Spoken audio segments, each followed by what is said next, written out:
Police এসেছে। কোথায়? ওই তো সুধাদের বাড়িতে। কে দেখেছে? বাড়ির মধ্যে? তা আজ বলতে পারবো না, তবে এসেছে। কে দেখলো কে? ওই তো ওই দত্তদের বাড়ির কাজের ঝিটা, ও তো পেছনের বারান্দায় শোয়। ও দেখেছে একটা লোক রাত্রিবেলা ঢুকেছিল। আর তাছাড়া ওই বাড়ির ভেতরটা অনেক সিগারেটের টুকরো টুকরো পাওয়া গেছে। এখন কত কি রটবে, কত ডালপালা মেলবে। বসু। হ্যাঁ মাসিমা, যা বলেছেন। এই ঘন্টার মধ্যে কত রকম যে গল্প টল্প শুনছি। আবার কি শুনলাম জানেন? কি? ও নাকি আবার ওই সরকারের বাড়ির কাজের চাকরটাকে দিয়ে মাসুরিকে একটা ওষুধ আনতে পাঠিয়েছিল। কি ওষুধ? তা কি করে জানবো? কি বাজার যাবার সময় একটা ওষুধের নাম কাগজে লিখে দিয়েছিল, বাজার থেকে ফেরার সময় চাকরটা নিয়ে এসেছে ওষুধটা। যাই বলুন মাসিমা, বাঁশুরি কিন্তু মানুষটা ভালো ছিল না। নানান লোকে নানান কথা বলতো, বিশ্বাস কিন্তু করতাম না। এখন দেখছি ভেতরে ভেতরে একটা দুর্বুদ্ধি ছিল। দুর্বুদ্ধি ছিল কিনা তোমরা কি করে বুঝলে? একটা মানুষের ভেতরে খবর কি চট করে পড়ে নেওয়া যায়? বাঁশিকে কতটুকু চিনি আমরা।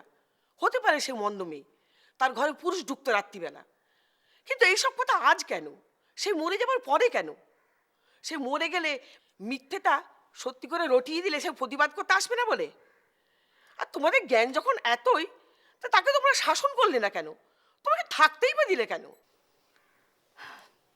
যাই মাসিমা, অনেক কাজ আছে আমাদের। আর কি, আসল কথাটা কালকেই সব বেরিয়ে পড়বে। কেমন করে? সুধা এলেই কাল বেরিয়ে যাবে, কারণ আমাদের থেকে সুধাই তো সবকিছু বেশি জানে। সুধা কাল আসছে? হ্যাঁ, পুলিশ খবর দিয়েছে কলকাতায়, কালকে সকালেই এসে যাবে।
তুমি ফিরে এসে দেখবে আমি নেই।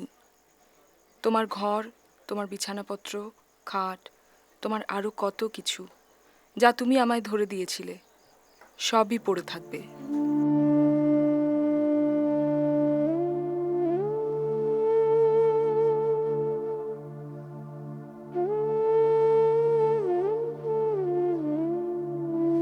শুধু আমি থাকলাম না, আমার জন্য তুমি অনেক সয়েছো। আর কোনো রকম ঝঞ্ঝাটে আমি তোমায় জড়াতে চাই না। দিদি, তুমি আমায় কম চেনো না, তবুও যতটা চেনো তার চেয়ে অনেক বেশি আমি অচেনা। কেন যে মরলাম তুমি কি বুঝতে পারবে? না মরে পারলাম না। যখন তুমি কলকাতায় গিয়েছো তখনই আমি আর বেঁচে থাকার আশা করিনি। জানি আমার আর বাঁচার উপায় নেই, আমাকে মরতেই হবে। আমার সমস্ত রকম মিথ্যে তোমার কাছে এবার ধরা পড়বে। কত রকম মিথ্যে দিয়ে আমার শুরু আমি তোমায় বলি। তুমি তো জানো আমার বাবা আমার মাকে বাড়ি থেকে তাড়িয়ে দিয়েছিলেন, কিন্তু যা জানো সেটা সত্যি নয়। আমার মায়ের সঙ্গে মোহন কাকার কোনো রকম সম্পর্ক ছিল না। বাবা ছিলেন ভীষণ গোঁড়া, সন্দিগ্ধ, নিষ্ঠুর, মাকে নানাভাবে নির্যাতন করত। মোহন এসেছিল শুনলাম, চলে গেল যে? বললো কি কাজ আছে, থাকতে পারবে না। কখন গেল? সন্ধ্যের পর। কি জন্য এসেছিল? এ আবার কি অদ্ভুত কথা, আত্মীয়ের বাড়িতে লোকে কেন আসে? বাড়িতে তো আমি ছিলাম না, ছিলে তুমি। আর আমার আসার আগেই সে তো, বুঝতে পারছি না তার আসার কারণটা কি। কেন আবার বেড়াতে? বেড়াতে না টানে? টানে মানে? ডুবে ডুবে বৌদি ঠাকুরপো জল খাচ্ছ আর টান বোঝো না। সব কি বলছো কি? আমি কি সব বলছি? আমি খেয়াল করে দেখেছি যে আমি আসার আগে সে আসে, আর আমার আসার সময় হলে সে পাখি পুড়ুত। আমি কিছু বুঝি না। সভ্যতামির একটা সীমা আছে। অসভ্যতামি? আমি অসভ্যতামি করছি? আমার বাড়িতে শুয়ে বসে রাশিলা চালাচ্ছ, সেটা অসভ্যতামি নয়? জানো, আমার বাড়িতে শুয়ে বসে রাসলীলা চালাবি? আমি এর আগে 3-4 দিন খেয়াল করেছি। আসে, আমার আসার সময় হলে পুরুত করে পালিয়ে যায়। এখানে বসে বসে রাসলীলা চলছে। সভ্য, কি করবে ছেলে? হ্যাঁ, আমার বাড়িতে শুয়ে বসে রাসলীলা চালাবি? আমি কিছু বুঝি না, না? বাইরে থেকে বেরো, বেরো আমার বাড়ি থেকে, বেরো। বেরো, বেরো, বেরো। ওরা দুজনে বাড়ি থেকে বেরো।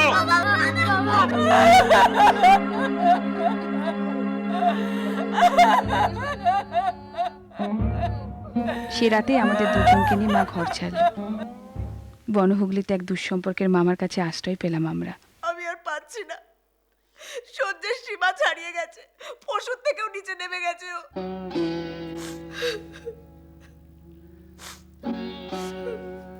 মামু, তোমাকে কালকে বাবা মেরেছিল?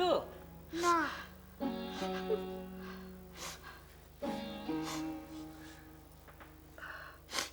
কেঁদো না, সব ঠিক হয়ে যাবে। কিছু ঠিক হবে না দাদা। ও আর সে মানুষ নেই যে ঠিক হবে। আচ্ছা, কিছুদিন থাকো এখানে, তারপর না হয়। না দাদা না, আমি সব সম্পর্ক চুকিয়ে দিয়ে তবে এখানে এসেছি। তুমি যদি আমাকে ঠাঁই না দাও, আমি রাস্তায় রাস্তায় ঘুরে বেড়াবো, তবু আমি ওর কাছে ফিরে যাব না।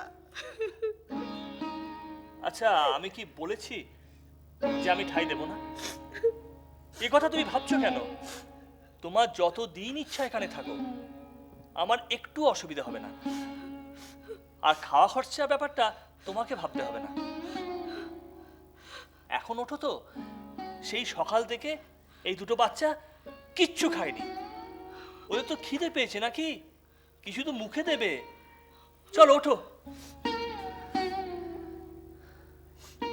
নির্মলদা আপনার কাছে পাঠিয়েছেন, বুঝতে পারছেন তো? নির্মলদাকে, ওই যে বাঁশুড়ির বাবা। হ্যাঁ হ্যাঁ হ্যাঁ। হ্যাঁ, আমি আপনার কাছেই যাচ্ছিলাম। কেন, কি হয়েছে? আসলে নির্মলদা খুবই অসুস্থ, সারা গায়ে ঘা ভর্তি হয়ে গেছে। তাই তাই নির্মলদা একটু বৌদিকে এই সময় পাশে চাইছিলেন আর কি। আচ্ছা আচ্ছা আচ্ছা, ঠিক আছে ঠিক আছে, নিশ্চয়ই এই অবস্থায় তাকে দেখভাল করা, সেবা করা খুবই দরকার। আমি বাড়ি গিয়ে বলবো, অবশ্যই বলবো। মামার অনুরোধ সত্ত্বেও মা বাবার কাছে ফিরে গেল না। বাবা মারা গেল। জানতে পারলাম বাবা আমার আর দাদার জন্য টাকা পয়সা কিছু দিয়ে গেছে। মা চাকরি করত। আমরা বড় হয়েছি। মা বাবার কাছ থেকে এমন আঘাত পেয়েছিল যে ভালো মন্দ, ন্যায় অন্যায় ব্যাপারটা মার গ্রাহ্য করতো না। সমস্ত কিছু অবজ্ঞা তুচ্ছ করার জন্য মামাকেই মা তার দ্বিতীয় স্বামী করে নিল। তুমি তো জানতে মামা ছিল মার দুঃসম্পর্কের ভাই। মা আমার চোখের সামনে কেমন যেন অস্বস্তি বোধ করত। তাই মা আমাকে পাঠিয়ে দিল হস্টেলে, দাদাকে কলকাতার বাইরে বোর্ডিংয়ে। ছুটিতে আমরা আসতাম মার কাছে। তোমার সঙ্গে তো দাদার বেশ ভাব ছিল। মামা হঠাৎ মারা গেলেন, পেটের আলসার ফেটে। মা আমাকে নিয়ে এলো স্কুল থেকে। দাদাও স্কুলের পাঠ চুকিয়ে দিল। দাদার পড়াশোনায় মন নেই, খ্যাপা। আগুল ছাড়া। দাদাকে নিয়ে দুশ্চিন্তায় মা মরতে লাগলো।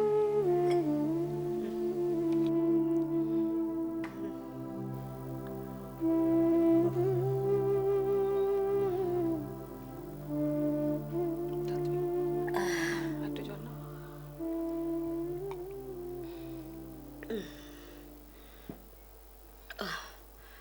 গগন কোথায় রে? দাদাকে খেতে দিয়ে এসেছি, এতক্ষণের মধ্যে খাওয়া হয়ে গেছে, হাত মুখ ধুচ্ছে। একটু ডাকবি মা আমার কাছে? ডাকছি। দাদা, একটু এই ঘরে আয় তো, মা ডাকছে। তুমি শো আস্তে আস্তে।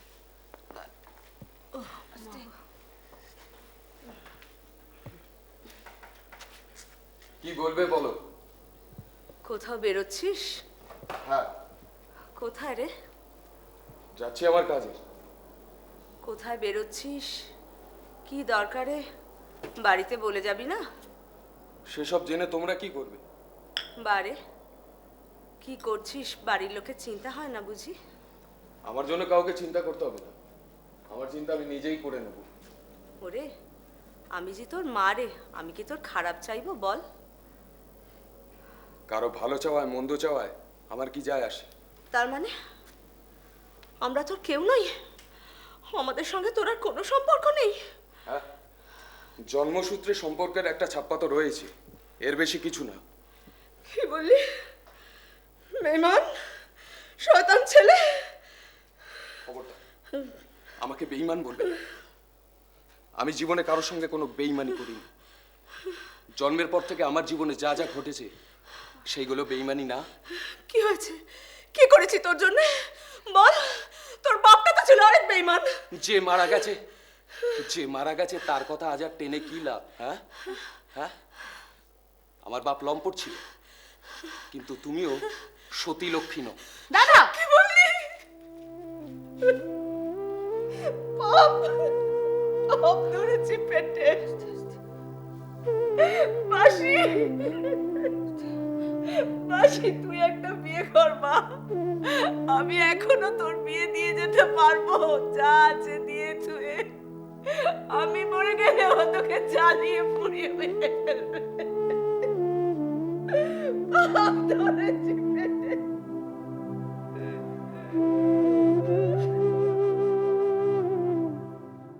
দাদা অন্যায় করছে, এ কথা তুমি মানতে রাজি ছিলে না। জানো সুধাদি, দাদাকে নিয়ে না মায়ের দুশ্চিন্তা দিনে দিন বেড়ে যাচ্ছে। কেন?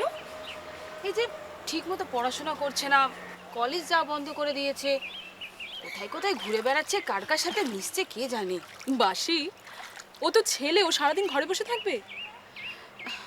আর তাছাড়া ও কার সঙ্গে মিশছে না মিশছে সেটা ও ঠিক বুঝবে। ও বড় হয়েছে, ওর বিচার বুদ্ধি হয়েছে। তুমি যেটা বলছো সেটা ঠিক, তবুও মা বলছিল তুমি যদি একটু দাদাকে বুঝিয়ে বলো। আমি আমি কি বলবো বল? দেখ, আমি কিন্তু তোর দাদার কোনো দোষ দেখছি না। আর মিথ্যে চাপ দিলে ওর উপর ফলটা উল্টো হতে পারে, তাই না? মাসিমাকে তুই বোঝা, তুই পারবি না বোঝাতে? বল, দুশ্চিন্তা করলে শরীর খারাপ হয়। কি রে, ঠিক বলিনি? ঠিক আছে, দেখছি। গগন, গগন,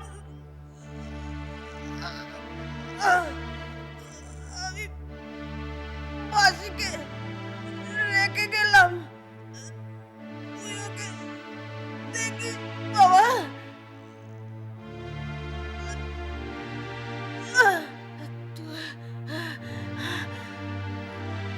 তুই ছাড়া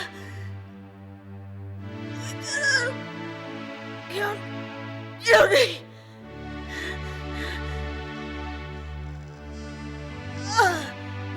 গগন,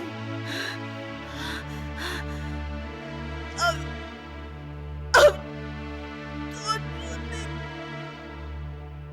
কিছু করতে পারলাম না বাবা। আমাকে আমাকে আমাকে তুই ক্ষমা কর মা।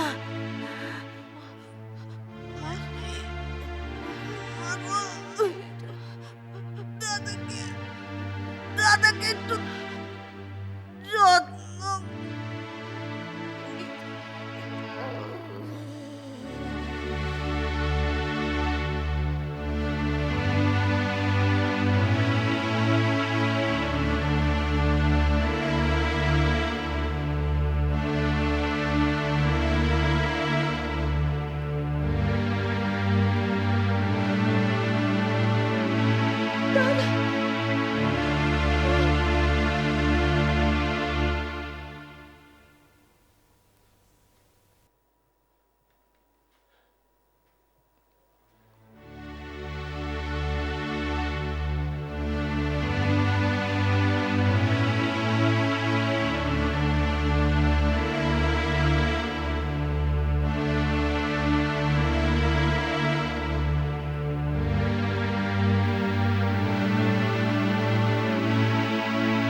খেতে দে।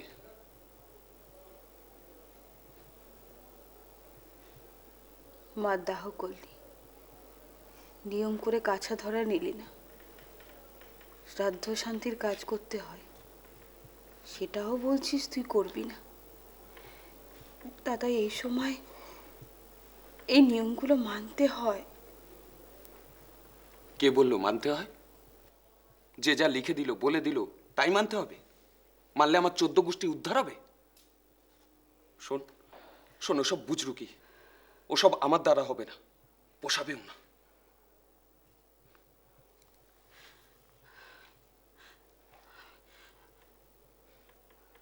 দাদা, যে মারা যায় তার উপর রাগ আক্রোশ রাখতে নেই। হাজার হলে তো আমাদের মা। মাকে তুই ক্ষমা করবি না দাদা? ক্ষমা করাটাও বুজরুকি। তোর কাছে তো সবই বুঝরুকি। হ্যাঁ হ্যাঁ, শালা এই জগৎটাই বুজরুকি। শালা এটা সংসার।